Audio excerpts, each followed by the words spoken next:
मी सीमास पुणेरी स्वाद मध्ये तुमचं सर्वांचं स्वागत आहे। आज आपण बनवूया चना मसाला। अगदी घरात असलेल्या साहित्यातच आपण घरच्या घरी सोप्या पद्धतीत पाहूया। चला साहित्य चना मसाला। हे चणे आहेत, 1/2 किलो चणे आहेत। मी सकाळी भिजायला घातलेले आणि रात्री मोडाला टाकले होते। पाहू शकता किती छान त्याला मोड आले आहेत। 2 बारीक कांदे उभे कापून घेतले, 1 मोठा टोमॅटो आहे, पाऊण वाटी सुक्या खोबऱ्याचे काप करून घेतले आहेत, 9 ते 10 लसणाच्या पाकळ्या, अर्धा इंच अद्रक कापून घेतले आहे, थोडी कोथिंबीर कापून घेतली आहे, 5 ते 6 कढीपत्त्याची पाने घेतली आहे। मसाला 1 चमचा गरम मसाला, 4 ते 5 चमचे घरगुती मसाला, 1 चमचा हळद, 1 चमचा धना पावडर, चवीनुसार मीठ, आवश्यकतेनुसार तेल। सर्वात प्रथम आपण सुकं खोबरे आहे ते बारीक करून घेणार आहोत। पाहू शकता तुम्ही।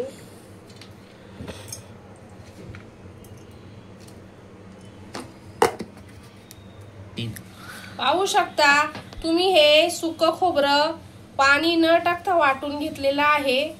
आता आपण अद्रक आणि लसूण त्याची पेस्ट करून घेणार आहोत। पाहू शकता अशा प्रकारे आले लसूण पेस्ट केली आहे। चला तर गॅस चालू करून छोटा असा एक कुकर घ्यायचा आहे भाजीचा।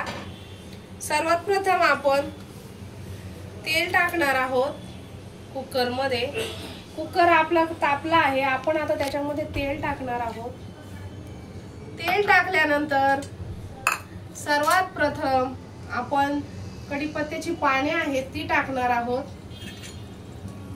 कढीपत्त्याची पाने तडतड वाजली की आपण त्याच्यामध्ये कांदा ऍड करणार आहोत।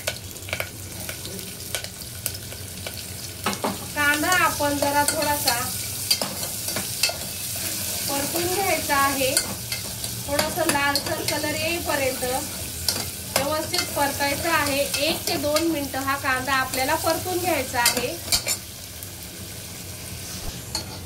पाहू शकता थोडा कांदा आपला लालसर झाला आहे। पाहू शकता कांदा आता जरा थोडा लालसर झाला आहे। आता आपण त्याच्यामध्ये जो टोमॅटो बारीक केला आहे तो ऍड करणार आहोत आणि कांदा आणि टोमॅटो व्यवस्थित परतून घेणार आहोत। 1 चमचा आपण मीठ ऍड करणार आहोत। मीठ टाकल्यामुळे आपला कांदा आणि टोमॅटो नरम होतो, चांगला व्यवस्थित परततो। 2 ते 3 मिनिटं कांदा आणि टोमॅटो व्यवस्थित परतून घ्यायचा आहे। पाहू शकता आपला कांदा आणि टोमॅटो मस्तपैकी लालसर झाला आहे, व्यवस्थित परतला आहे। आता आपण याच्यामध्ये जी आलं लसूण पेस्ट आहे ती ऍड करणार आहोत। आलं लसूण पेस्ट टाकल्यावर व्यवस्थित तेलामध्ये परतून घ्यायचे आहे। अर्धा ते 1 मिनिट तेलामध्ये आलं लसूण पेस्ट परतून घ्यायची आहे। आता आपण त्याच्यामध्ये 1 चमचा हळद, 1 चमचा धना पावडर, 1 चमचा गरम मसाला, 3 ते 4 चमचे घरगुती मसाला आपण ऍड केले आहेत। मसाले व्यवस्थित तेलामध्ये परतून घ्यायचे आहेत। अर्धा ते 1 मिनिट मसाले आपले व्यवस्थित परतून झाले आहे। जे आपण मोड आलेले स्वच्छ चणे घेतले आहेत धुवून ते आपण त्याच्यामध्ये व्यवस्थित परतून घ्यायचे आहे। गॅस जरा स्लो करायचा आहे। पाहू शकता चणे आणि मसाले व्यवस्थित परतून घ्यायचे आहे। आता आपण याच्यामध्ये थोडंसं पाणी ऍड करणार आहोत।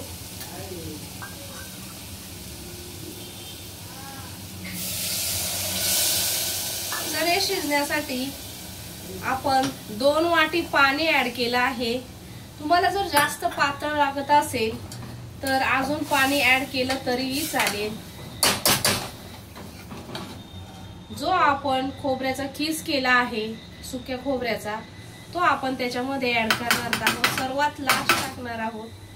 त्याच्यानंतर आपण थोडीशी कोथिंबीर आहे ती त्याच्यामध्ये ऍड करणार आहोत। आता आपण कुकर बंद करायचा आहे आणि कुकरच्या 3 शिट्या घ्यायच्या आहेत। चला तर पाहू शकता आता आपला कुकर थंड झाला आहे। 3 शिट्या झाल्यानंतर किती छान आपला चना मसाला झाला आहे, पाहू शकता। अशा प्रकारे नक्की एकदा घरच्या घरी चना मसाला बनवून बघा, खूप छान आणि स्वादिष्ट लागतो। चला तर आपण आता चना मसाला काढून घेऊया। पाहू शकता आपला चना मसाला घरच्या घरी अगदी हॉटेल सारखा मग चना मसाला केलेला आहे। तुम्ही एकदा घरच्या घरी ट्राय करून बघा। जर तुम्हाला माझ्या अशा नवनवीन रेसिपी आवडत असतील तर माझ्या चॅनलला लाईक करा, सबस्क्राईब करा, शेअर करा। धन्यवाद।